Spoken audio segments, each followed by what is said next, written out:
ஒரு அழகான கிராமத்தில் முத்து மற்றும் மணிமாறன் என்ற 2 அண்ணன் தம்பிகள் வாழ்ந்து வந்தார்கள். அவர்களுடன் அவர்களின் அம்மா பார்வதியும் இருந்தார். மூவரும் சேர்ந்து விவசாயம் செய்து வாழ்க்கை நடத்தி வந்தார்கள். ஒரு வருடம் அவர்களின் வயலில் மிகவும் நல்ல விளைச்சல் கிடைத்தது. அவர்கள் வயலில் இருந்து 100 மூட்டை நெல் கிடைத்தது. அதை பார்த்த முத்து தம்பியிடம், "தம்பி, இந்த நெல்லை சந்தைக்கு போய் விற்று வா" என்று சொன்னான். மணிமாறன் முதலில் 50 மூட்டை நெல்லை எடுத்துக்கொண்டு சந்தைக்கு சென்றான். இந்த வருஷம் நெல் விலை குறைஞ்சிடுச்சு. ஆனால் அந்த வருடம் நெல் விலை குறைந்து இருந்தது. அதனால் வியாபாரி 5000 ரூபாய் மட்டும் கொடுத்தான். மணிமாறன் அந்த பணத்தை எடுத்துக்கொண்டு வீட்டிற்கு வந்து அண்ணனிடம் கொடுத்தான். முத்து எதுவும் சொல்லவில்லை. ஆனால் உங்க தம்பி உங்களை ஏமாத்துறான் போல. முத்துவின் மனைவி, "உங்க தம்பி உங்களை ஏமாத்துறான் போல" என்று சொன்னாள்.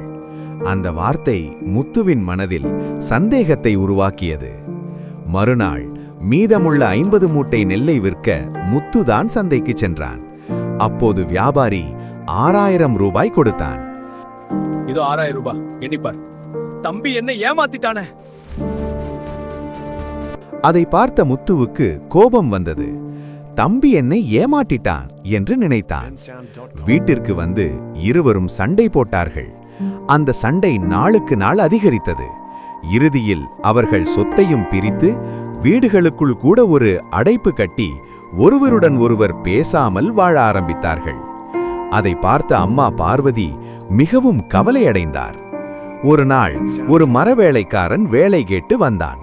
அப்போது பார்வதி அம்மா அவனை அழைத்து, இந்த அடைப்பெல்லாம் எடுத்துடு, 2 வீடுகளுக்கும் நடுவுல ஒரு வழி பண்ணு.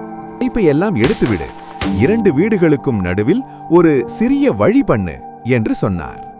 சில நாட்கள் கழித்து முத்து மீண்டும் சந்தைக்கு சென்றான்.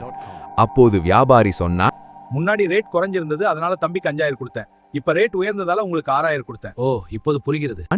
முன்னாடி ரேட்டு குறைஞ்சதால தம்பிக்கு 5000 தான் கொடுத்தேன். இப்ப ரேட் உயர்ந்ததால உங்களுக்கு 6000 கொடுத்தேன் என்றான். அப்போதுதான் முத்துவுக்கு உண்மை புரிந்தது. அவன் உடனே வீட்டிற்கு வந்து தம்பியை பார்த்து, "தம்பி, என்னை மன்னிச்சிடு" என்றான்.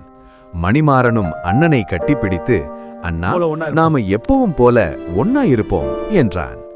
அதன் பிறகு அவர்கள் மீண்டும் ஒன்றாக சேர்ந்து விவசாயம் செய்து சந்தோஷமாக வாழ்ந்தார்கள். அதை பார்த்த பார்வதி அம்மாவின் முகத்தில் மகிழ்ச்சி மலர்ந்தது. இந்த கதையின் நெறி, சந்தேகம் குடும்பத்தை பிரிக்கும், ஆனால் பாசம் மீண்டும் சேர்க்கும். நம்ம சேனல்ல நிறைய பேர் பாக்குறீங்க, ஆனா சப்ஸ்கிரைப் பட்டனை மட்டும் அழுத்தாம இருக்கீங்க. அது மட்டும் மறக்காம அழுத்திடுங்க. Okay, bye bye.